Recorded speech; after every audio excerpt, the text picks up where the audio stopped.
Uh, Hello, everyone. Um, Something about your energy right now suggests capacity that hasn't fully manifested yet. And what makes this interesting is that you might not see it yourself.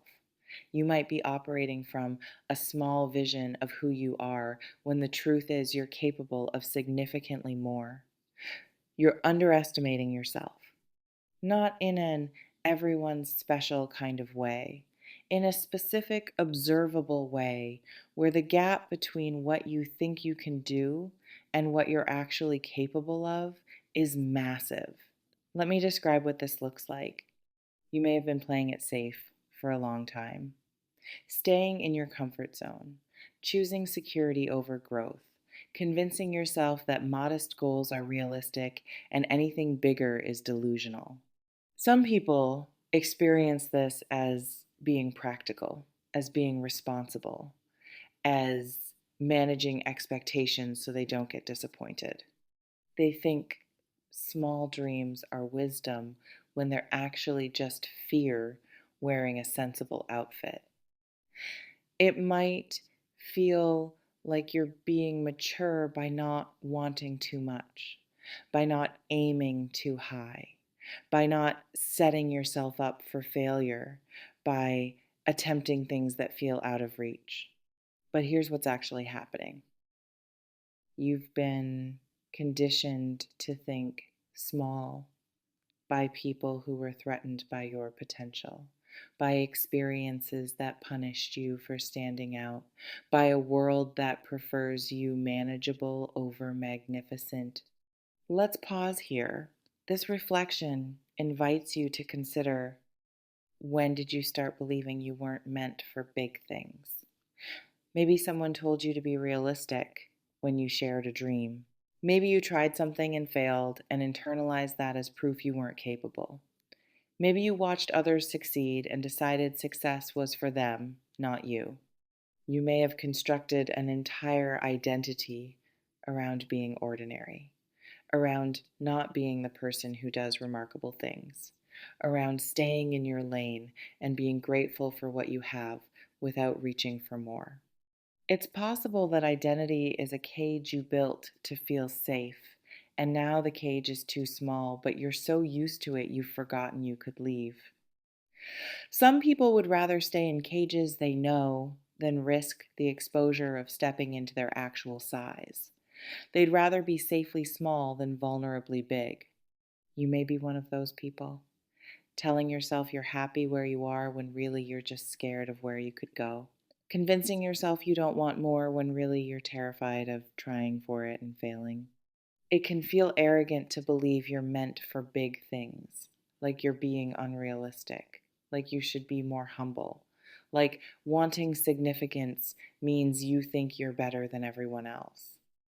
But recognizing your capacity isn't arrogance, it's just honesty. And false humility that keeps you small serves no one. This reflection invites you to consider: what would you attempt if you knew you were capable of big things? There's something specific about what big things might mean for you. It's possible big doesn't mean famous or wealthy or publicly recognized. It means impactful. It means creating something that matters. It means affecting people or systems or ideas in ways that extend beyond your immediate circle. You may have assumed big things require certain advantages you don't have, certain connections, certain resources, certain backgrounds, and you've used that assumption as permission to not even try. Some people hide behind lack of resources when the real limitation is lack of belief. They tell themselves they'd do more if they had more, when really they wouldn't because they're scared. You may be doing that, using practical limitations as cover for internal fear, telling yourself you can't when really you mean you're afraid to try.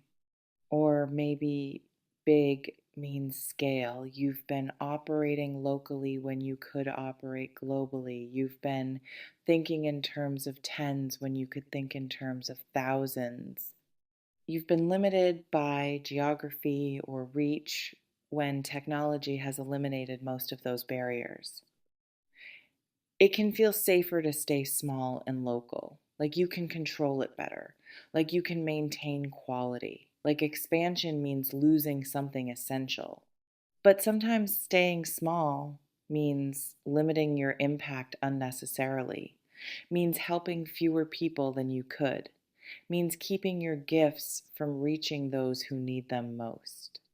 This reflection invites you to consider what becomes possible if you think bigger than you've been thinking. Let me talk about what's shifting in this period that makes this relevant now. It's possible you're finally ready to stop playing small, not because external circumstances changed, but because something internal shifted. You're tired of your own excuses, tired of watching yourself choose safe over significant, tired of knowing you're capable of more and choosing less anyway. You may have reached a pain point where staying small hurts more than the risk of growing, where the regret of not trying is becoming heavier than the fear of trying and failing. Some people need to reach that point, need the status quo to become unbearable before they'll risk change, need internal pressure to exceed external comfort. You may be at that point where something has to give, where you either step into your actual capacity or you resign yourself to permanent mediocrity, and resignation is starting to feel like death.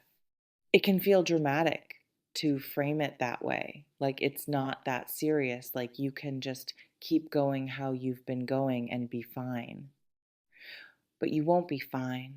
You'll be safe, you'll be comfortable, but you won't be alive in the way you're meant to be alive. And that slow death of potential is its own tragedy. What this period might be offering is momentum, energy for change that hasn't been available before, clarity about what you're actually capable of, courage you've been missing, opportunities you've been blind to. Some people waste momentum because they don't recognize it. They wait for perfect readiness when momentum is the readiness. They analyze when they should be acting. You may need to act on momentum before it passes, before you talk yourself out of it, before fear regains its grip and convinces you to stay where you are. It can feel reckless to act on momentum without extensive planning, like you should have everything figured out before you start. But big things rarely start with everything figured out. They start with momentum and figuring it out along the way. They start with courage and learning as you go. This reflection invites you to consider, what would you start today if you trusted momentum over perfect planning? There's something about what you need to release to do big things. It's possible you need to release the need for permission from parents, from partners, from peers, from anyone whose approval you've been waiting for before you allow yourself to step into your capacity. You may have been unconsciously waiting for someone to tell you you're allowed to be big, to give you permission to want more, to validate that you're capable of significance. Some people never move beyond childhood patterns of waiting for authority to approve their choices. They need external validation before they'll trust internal knowing. You may be one of those people, and the permission you're waiting for isn't coming because no one can give you permission to be yourself. You have to take it. Or maybe you need to release comparison. Stop measuring your journey against others. Stop using their timelines as evidence you're behind. Stop thinking their success means less opportunity for yours. It can feel like there's limited space for people doing big things. Like if others are already occupying that space, there's no room for you. Like you missed your window or someone else already did your thing, so why bother? But that's scarcity thinking. There's infinite space for people operating in their gifts. Your big thing won't look like anyone else's anyway, because you're not anyone else. What you might also need to release is perfectionism, the belief that you have to be fully formed before you start, that you need to have mastered everything before you attempt anything, that you can't be visible while you're still learning. Some people wait for mastery before they'll share their work, but mastery comes through sharing, not before it. You develop by doing publicly, not by practicing privately until you're perfect. You may be waiting to be ready when the only way to get ready is to start before you feel ready. It can feel vulnerable to be visible while imperfect, like people will judge you, like you'll be exposed as not good enough. But everyone doing big things is imperfect and visible. That's part of doing big things. You just keep going despite imperfection, instead of letting imperfection stop you. You remain in complete control of whether you step into your capacity or keep choosing small. You can play big or play safe. You can expand or contract. The power is yours. It always has been. You may notice reading this has activated something. Maybe recognition that, yes, you've been playing small. Maybe resistance because this feels too big. Maybe hope that maybe this is actually possible for you. Whatever it is, honor it.